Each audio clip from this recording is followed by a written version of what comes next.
Sup guys, it's Alex here and welcome to another edition of the Bracketology update. This one is for January 25th. I mean, technically it was the 23rd there when Joe Lunardi most recently updated the Bracketology, but I'm making it here on a Wednesday morning after another great day of college basketball hoops yesterday. Kentucky, of course, getting the win. Everybody who's watching this knows I'm a Kentucky fan, so it's nice to see us finally getting playing our way back into the tournament.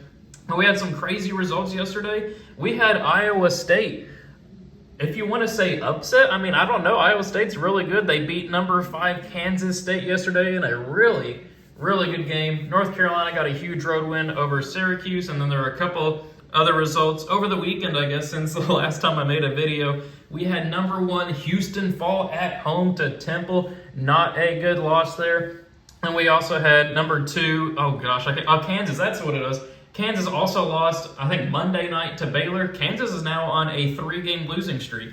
They went and lost at Kansas State in a really good game, got blown out at home over the weekend by TCU, and then just went on the road and lost to Baylor. So Kansas is a team with a lot of questions right now. Gonzaga, too, I don't think I've made a video since they lost to Loyola Marymount at home, ending the 76-game home win streak and losing the chance at probably a 1 seed this year with a loss like that with the kind of schedule that they have for the remainder of the season. They ended up losing. They almost lost to Pacific, too.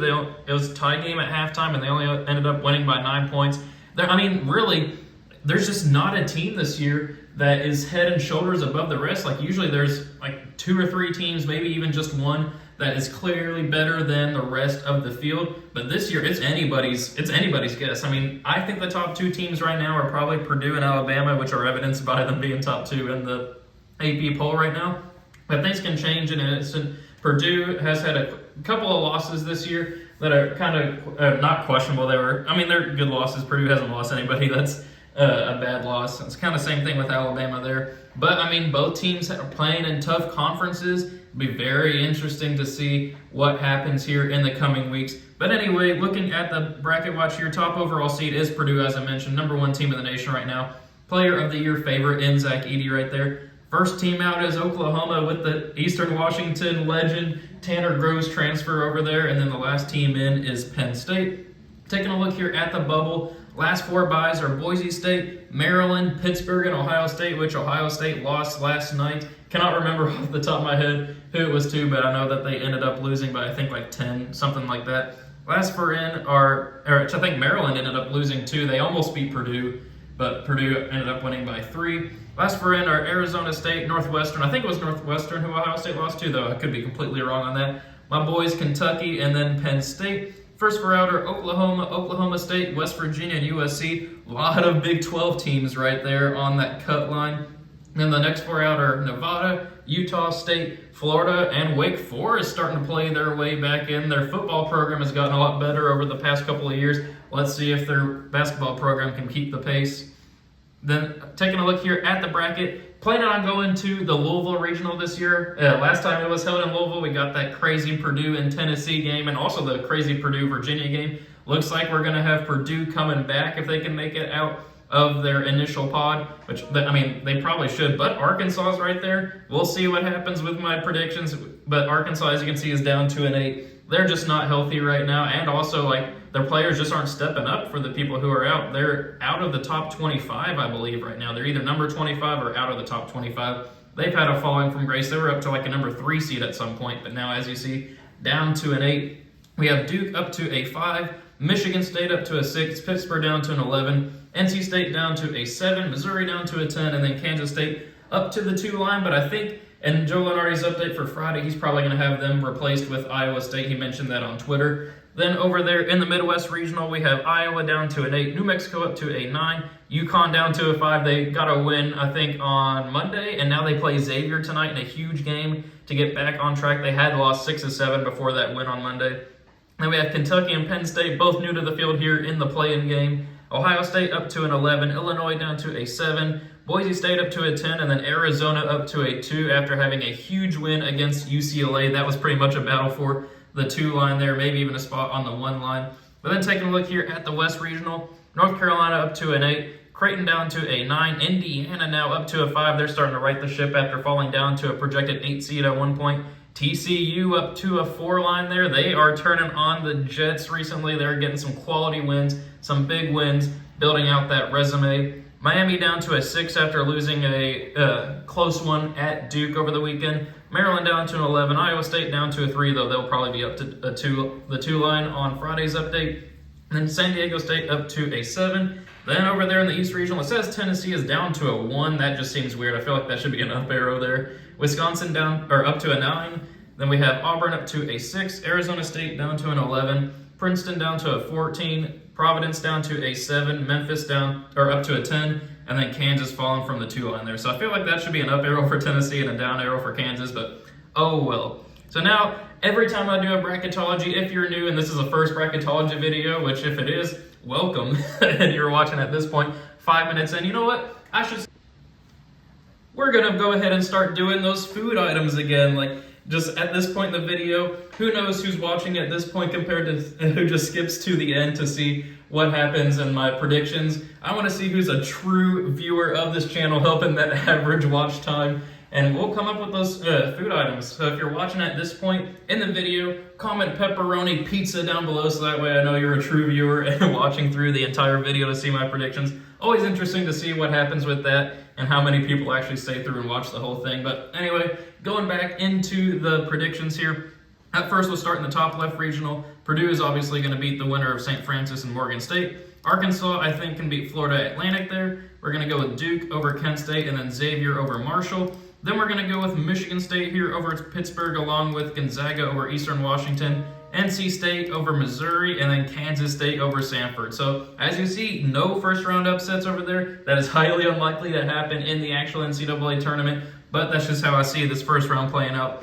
First spot in the Sweet 16, Purdue will win against Arkansas, though I'd love to see a healthy Arkansas in that matchup. Xavier, I think, will handle Duke at this point in the season. Then I'm going to go with an upset pick here and go with Michigan State over Gonzaga. These two teams played in, it wasn't the Champions Classic. I can't remember what the Classic was where they played on the military ship out in the Sea of the Navy ship. Gonzaga barely hung on to beat Michigan State in that matchup. I think Michigan State will win this rematch and have the 6-3 upset. And then we're going to go with Kansas State here, moving on past NC State. Then first spot in the Elite Eight, we got Purdue moving on past Xavier, though that would be in Louisville. It's about, both teams are about 2 hours away from Louisville, so that should be very interesting to see kind of the atmosphere. Both teams would be pretty local to the Ville. And then we have Michigan State versus Kansas State. I got to go with Kansas State on that one. So then for a spot in the Final Four, do we go with 1 seed Purdue or do we go with 2 seed Kansas? I am going to go with 1 seed Purdue advancing on and winning that matchup there. So then moving on to the Final Four. So then going over to the top right regional, Alabama's going to move on past the winner of Southern and Nichols.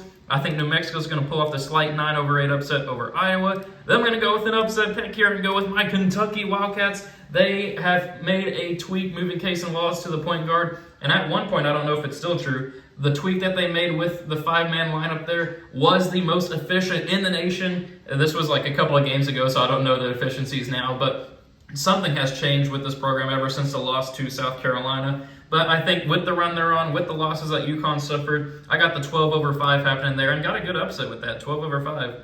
I'm going to go with Baylor here, moving on past Liberty. St. Mary's, I do think will hang on against Ohio State there. Ohio State, I just don't know what to think at this point. Texas will beat Southern Illinois. Then we're going to go with Illinois beating Boise State and Arizona over UNC Asheville. For a spot in the Sweet 16, we got Alabama advancing on here past New Mexico. 12-seed Kentucky moving on past Baylor, moving on to the Sweet 16, pulling off the 12-4 upset, though. If this Kentucky team is a 12-seed, that is scary. But then we're going to have Texas moving on here past St. Mary's, along with Arizona moving on past Illinois. I think those two teams played earlier this season. I want to say that Arizona won, but I could be wrong on that. For a spot in the Elite Eight, though, I do have to have Alabama moving on past Kentucky. I don't think I can have them do that, especially after they destroyed Kentucky by like 25 the last time we played. So then Texas versus Arizona, I am going to go with Arizona advancing on. So it feels chalky right now. I mean, it is chalky. You have a 1 and 2 seed in both regionals so far, but just you wait. That may change in the bottom half. It's just the way that I'm divvying out the order in which I make my picks. But Alabama, Arizona battle, the two teams that start with A. I am going to have Alabama advancing on to the Final Four out of that region. So now, moving on down to the bottom right, Houston will beat SIU Edwardsville. Then we're going to go with North Carolina with Armando Bacot advancing on past Creighton. Indiana, I think, will be able to hang on there against Oral Roberts. And then I'm going to go with TCU moving on past Santa Barbara. Then I'm going to go with an upset pick here, 11 seed Maryland over 6 seed Miami. Iowa State moving on here past Colgate, the Fighting Toothpaste. 10 seed Charleston pulling off the 10 over 7 upset over San Diego State. And then UCLA beating Milwaukee. Then for a spot in the Sweet 16, we got 8 seed North Carolina pulling off the 8 over 1 upset. Usually there's at least one seed that doesn't make the Sweet 16 every year. And this is where I'm going to have my prediction of North Carolina pulling off the 8 over 1. They were the preseason favorites. Maybe they can turn it on by the time the tournament rolls around. And then we're going to have TCU moving on past Indiana, Iowa State moving on past Maryland, and then UCLA moving on past Charleston. Then for a spot in the Elite Eight, we are going to have TCU, though, moving on past North Carolina there. Well, they will have a Big 12 Elite Eight matchup here against Iowa State. These two teams, I feel like they played each other recently. I could not remember who won, but for a spot in the Final Four, I am going to go with the Cyclones of Iowa State. So in the last regional over here, Tennessee will move on past Siena. Then we're going to go with Clemson moving on past Wisconsin. Rutgers advancing on the Scarlet Knights past VCU, and then Marquette beating Seattle. And then we're going to go with an upset pick here. I'm going to go with Arizona State beating Northwestern and then upsetting Auburn to advance on to the second round. Well, I guess technically third round if you count the first 4. Then we're going to have Virginia moving on past Princeton. Providence not upsetting Memphis, they'll beat Memphis, and then Kansas will beat UMass Lowell. Then for a spot in the Sweet 16, Battle of the Orange teams, we are going to have Tennessee moving on past Clemson. Then we're going to go with Marquette beating Rutgers. I would love that matchup there. I think that both these teams can make some noise as sleeper teams in the NCAA tournament. Then we're going to have Virginia advancing on past Arizona State. And then Providence upsetting Kansas. We have another top seed going down. Well, one of the top seeds going down here. Kansas is just not, I don't know what they're doing right now. It'll be very interesting to see what happens on Saturday with the Kentucky-Kansas matchup. But I have Providence. They're just playing better than Kansas right now, advancing on 7 over 2 upset. So for a spot in the Elite Eight, we are going to have Marquette, the Golden Eagles, pulling off another 4 over 1 upset, where they will face Virginia, who will put an end to Providence's run. Marquette versus Virginia here, battle of the 4 versus 3. And you know what? We'll have some fun here. Let's go with Marquette, the Golden Eagles, Shaka Smart, advancing on to the Final Four, having some crazy things happen in this bracket. We love to see it. But that'll set up Purdue moving on to the Final Four. I think they'll handle Marquette pretty easily there. And then Alabama will beat Iowa State, which sets up Purdue versus Alabama here in the national championship game. I think these are both the 2 best teams in college basketball right now. But I'm going to have the Fighting Nate Oates, the Crimson Tide, Alabama advancing on. They have one of the best freshmen in the country. And they will advance on here to the national championship game and win it all. I wonder if that's the first, I think that would be the first title in program history too. I mean, I could be completely wrong on that. I don't know the history of Alabama college basketball, but I think they're the best team in the nation right now. Thank you guys for watching. Let me know your reactions to my predictions. Let me know your own predictions in the comment section below as well. Thank you guys for watching. Hope you enjoyed it, and I will see you all later.